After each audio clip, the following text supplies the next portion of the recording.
Damos la bienvenida a nuestro público a una mesa más del trabajo que estamos haciendo en el Foro Iberoamericano de Desarrollo Organizacional 2021, la nueva era de los resultados. Estamos muy contentos de tener invitados expertos de dos continentes y de reunirlos aquí para verter y compartir con nuestro público totalmente vivo esta información que seguramente será de utilidad para aquellos deoístas, expertos, gente que pertenece a las instituciones, a las organizaciones y que encontrarán aquí información muy relevante. El contexto organizacional iberoamericano es el nombre de esta mesa y para participar en ella quiero agradecer a Manuel Egea en España, a Matilde Samperio en México, a Ana María Tamayo en Colombia y a Lino García también de México. Hola desde Colombia. Hola, ¿qué tal? Un saludo desde México. Un saludo. Hola. Queremos dar inicio de inmediato y vamos a empezar por preguntarle a Manuel Egea en España, a partir de esta pandemia, ¿cuál ha sido el reto de las organizaciones para asegurar el logro de los resultados en este entorno de cambio, Manuel? Adelante. En principio de la pandemia no hablemos en pasado porque la pandemia permanece y permanecerá en los próximos meses y por lo tanto las turbulencias que ocasiona también. Lo que bien es cierto es que las organizaciones también nos estamos acostumbrando a vivir en este escenario de la pandemia. Yo diría que las turbulencias más importantes se han dado y los retos más importantes en las áreas financieras, en las que, por ejemplo, pues aquellas empresas, aquellas organizaciones que no han tenido pues una política financiera adecuada, que no han tenido el músculo financiero adecuado, evidentemente algunas han desaparecido y otras están padeciendo mucho. Por el contrario, todas aquellas empresas que han sido fieles a aquel antiguo adagio que nosotros repetimos a menudo en APDO, de que los balances son solo una opinión, pero la caja, el cash, es una realidad.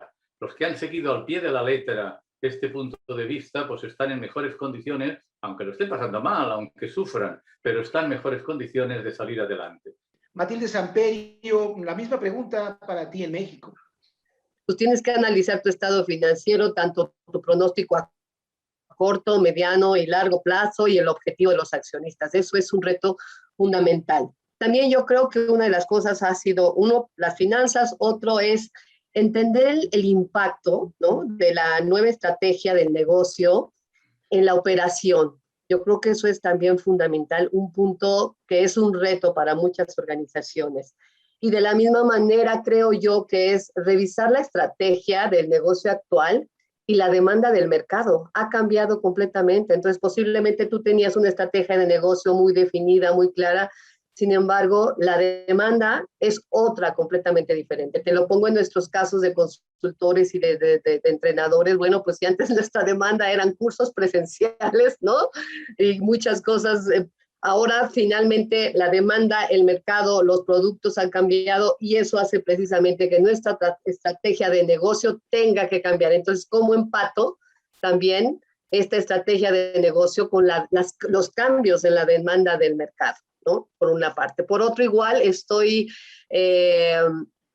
las capacidades, las habilidades, las competencias, ¿no?, del talento humano han cambiado enormemente a lo largo de la pandemia y lo seguimos haciendo. Entonces, tú como organización, ¿qué estás haciendo o qué puedes hacer precisamente para aprovechar las capacidades, las habilidades, todo lo que ya tienes?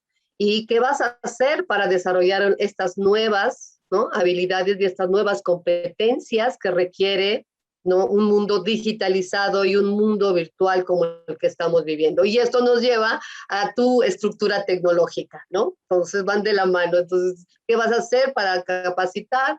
Y además, tecnológicamente, tu estructura actual, cómo la estás previendo, cómo la estás desarrollando, que vaya también de la mano. Para mí son 4 aspectos fundamentales, ¿no? Finanzas, tu estrategia de negocio de acuerdo a la demanda, por otro lado el desarrollo de las competencias y en la parte tecnológica.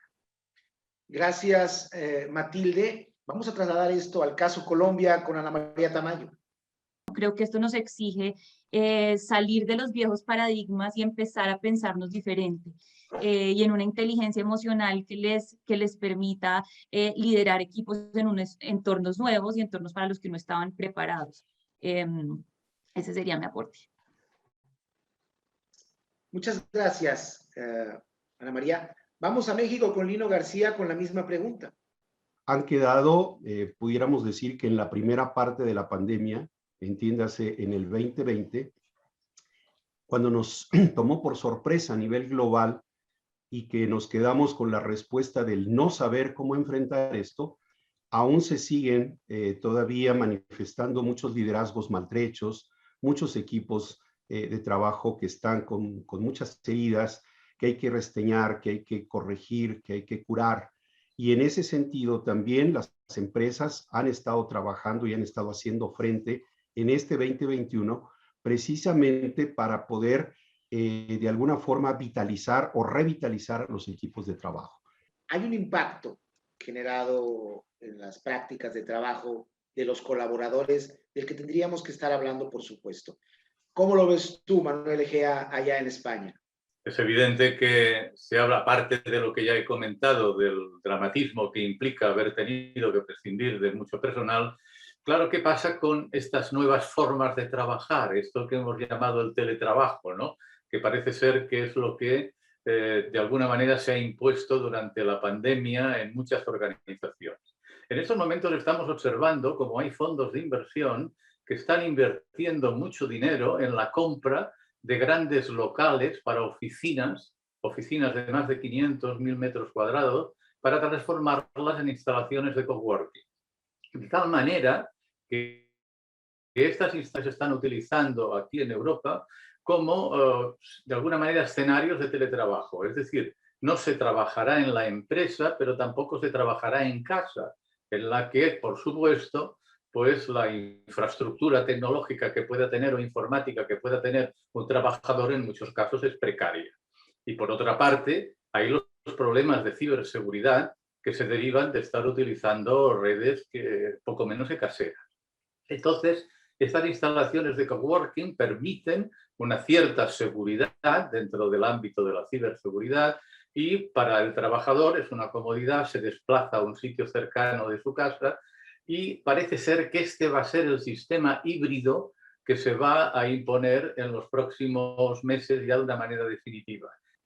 ¿Cómo ponderas tú este mismo impacto, Matilde?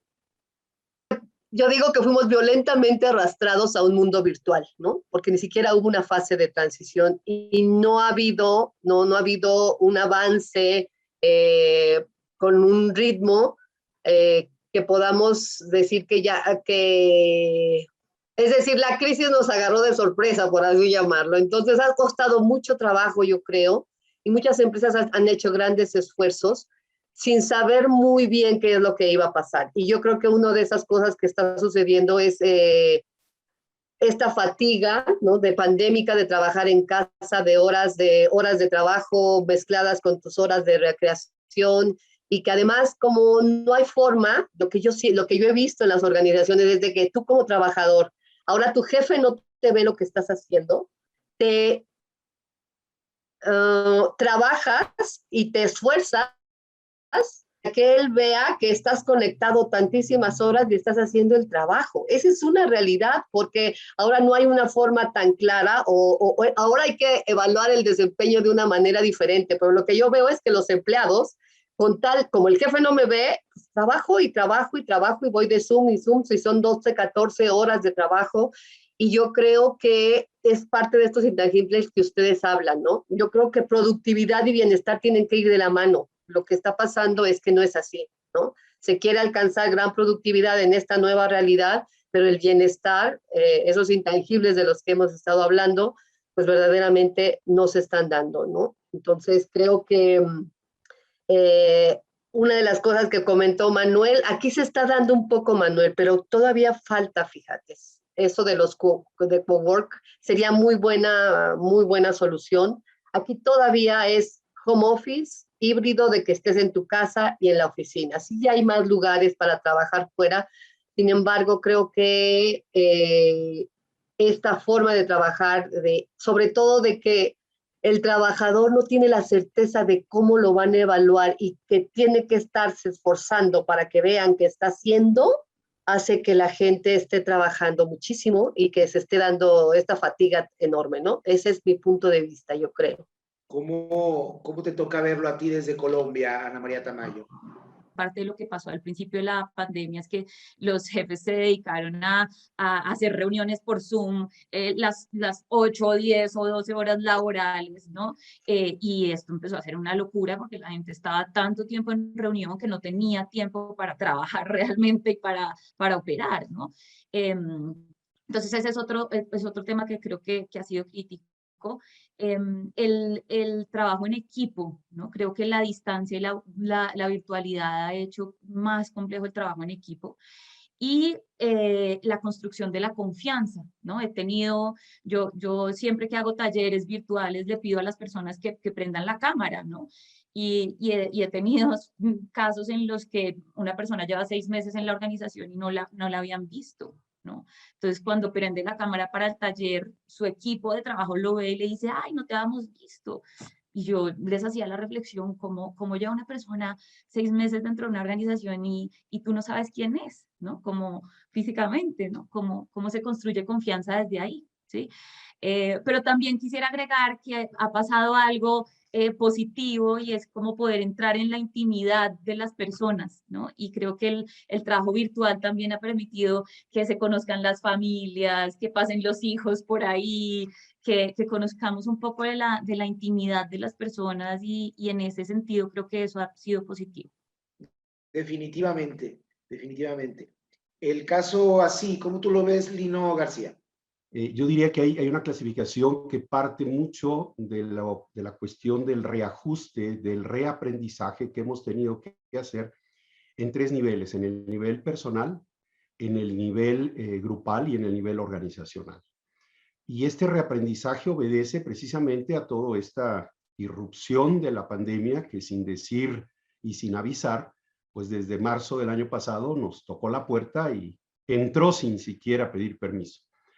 Y desde luego que entonces en esta ignorancia colectiva, en esta ignorancia mundial, hemos tenido que ir reaprendiendo y hemos tenido que ir reajustando ya desde la parte de lo que mencionaba Manuel al principio de su intervención en la primera pregunta, desde la parte financiera, desde la parte mercadológica, la cuestión de los clientes, etcétera, etcétera.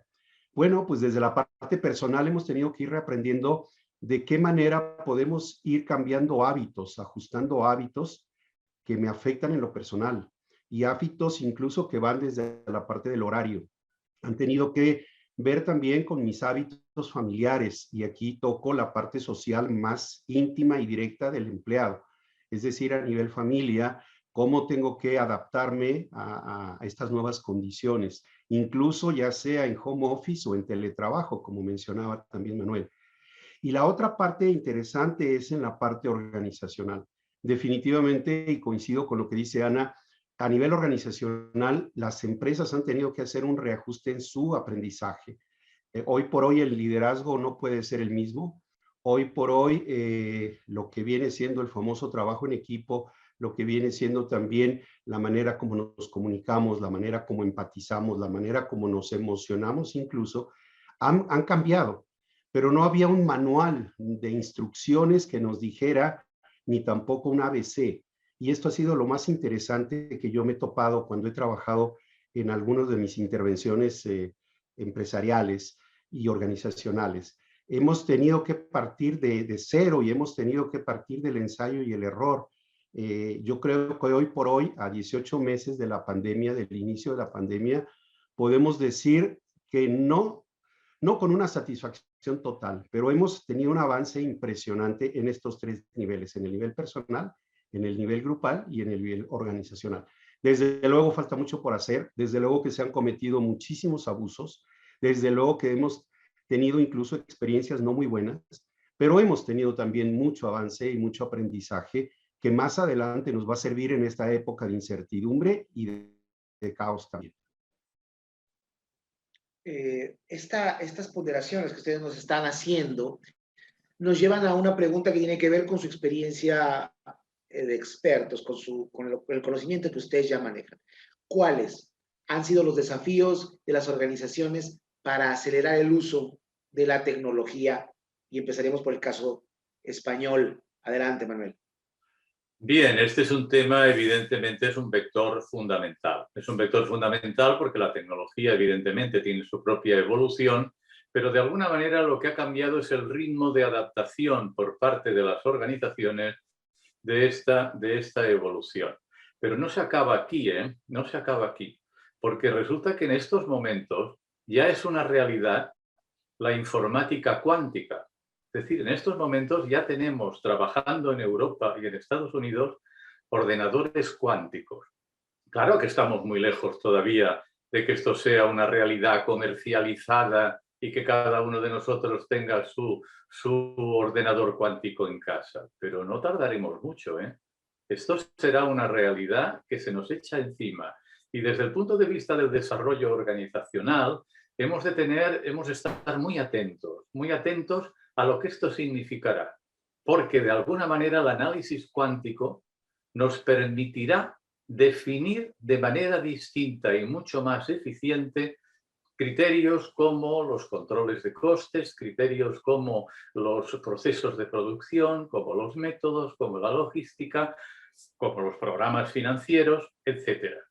No podemos perder el tren. Pensar que si perdemos el tren de la evolución tecnológica que se nos está echando encima, aquellos que pierdan el tren, aquellos que se duerman, cuando se despierten a lo mejor ya no tienen empresa.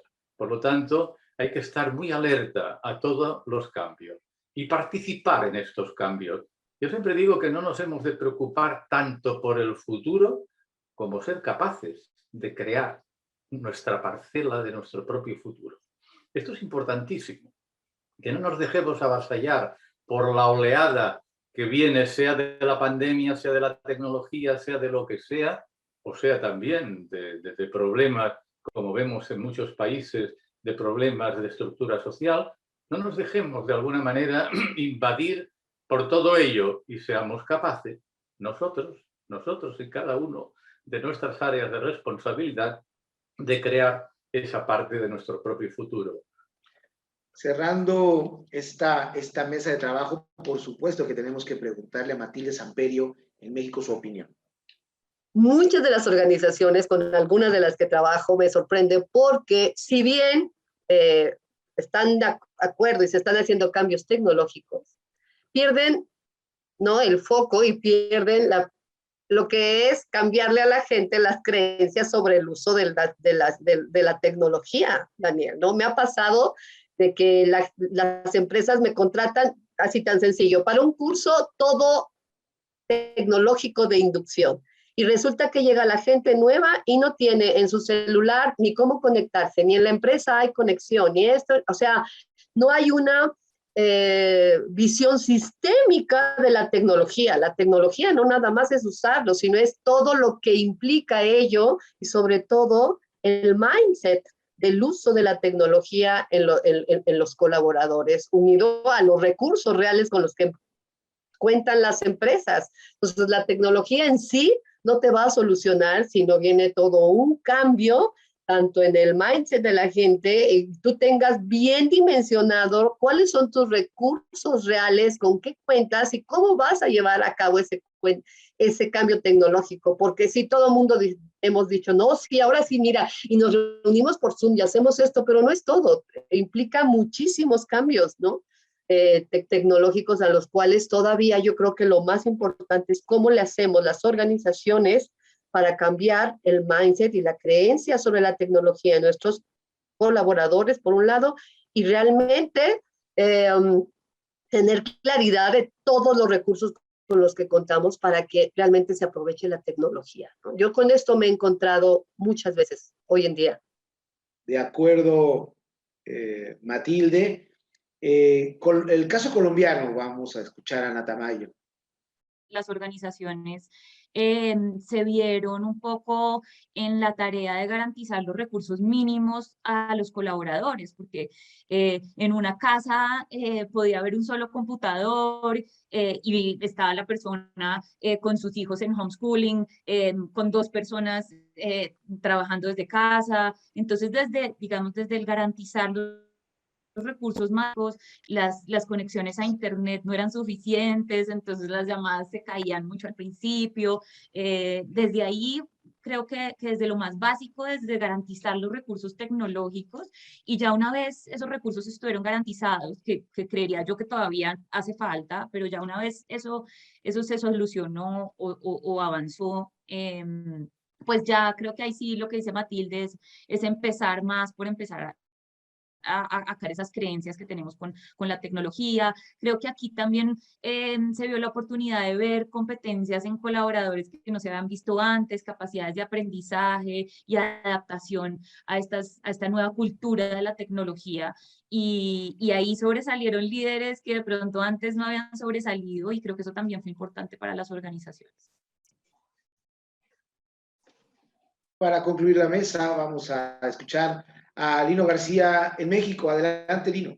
Hay un proyecto en el que estoy participando y que se está iniciando en una empresa transnacional, en el que me invitaron a formar parte junto con otros 3 colegas, de los cuales somos 4. Son 2 mujeres, cosa que me da mucho gusto en esta parte del género femenino que también participa y que tiene cosas muy interesantes que decirnos, y somos dos del género masculino. Entonces, estos 4 individuos hemos estado trabajando algo que nos pidió la transnacional, que es, por favor, quiero que estudien y que me digan cómo hacemos frente el factor resiliencia ante el impacto de la tecnología. Y lo más curioso en esto ha sido que estamos trabajando en el proyecto personas con las cuales entran en el club de cierta veteranía, como tú comprenderás, como yo comprendo, en este sentido, es decir, personas que ya tienen y oscilan más o menos de los 47, 48 años en adelante, ¿sí? De qué manera estamos aprendiendo, estamos experimentando en términos de resiliencia toda esta cuestión que tiene que ver con el uso, ¿sí? De la tecnología, con todo el aprovechamiento y todas las ventajas que tiene. Desde luego que lo que mencionaba Manuel, en términos dónde se encuentra Europa con esta cuestión cuántica, bueno, nosotros estamos todavía 1 o 2 pasos de atrás en ese sentido, y yo diría Latinoamérica en general, ¿no? Estamos ahí. Pero lo interesante aquí ha sido que ha habido una actitud muy, muy abierta de parte de toda esta veteranía, y permítanme decirlo así, de las personas que forman parte de este grupo de personas que tienen deseos de aprender, pero que psicológicamente pues no sabían y no saben de qué manera se pueden enfrentar y trabajar la resiliencia ante todo esto que se comentaba, y que efectivamente ya este futuro tecnológico no está por venir, ya llegó. Y tenemos que entender que si no lo aprendemos, nos vamos a quedar, decía Manuel, nos podemos quedar sin empresa. Y yo diría que además nos podemos quedar sin empleo. De acuerdo, quiero agradecer a nuestro público, por supuesto, pero también a nuestros expertos, Manuel Egea en España, Matilde Samperio en México, Ana María Tamayo en Colombia, Lino García también en México, por su participación en este Foro Iberoamericano de Desarrollo Organizacional 2021, la nueva era de los resultados, y en particular en esta mesa de trabajo, contexto organizacional iberoamericano. Sus aportaciones, sus conceptos, estoy seguro, han sido de mucho interés para nuestro público que nos ve ahora en vivo y que están disfrutando de este tipo de sesiones. Muchas gracias a todos. Muchas gracias. Gracias a vosotros. Gracias a todos. Muchas gracias. Gracias, Daniel. Adiós, Manuel, Lino. Ana, qué gusto. Hasta luego. Hasta Muchas luego. gracias. Cuídense mucho, Adiós, por hasta favor. luego.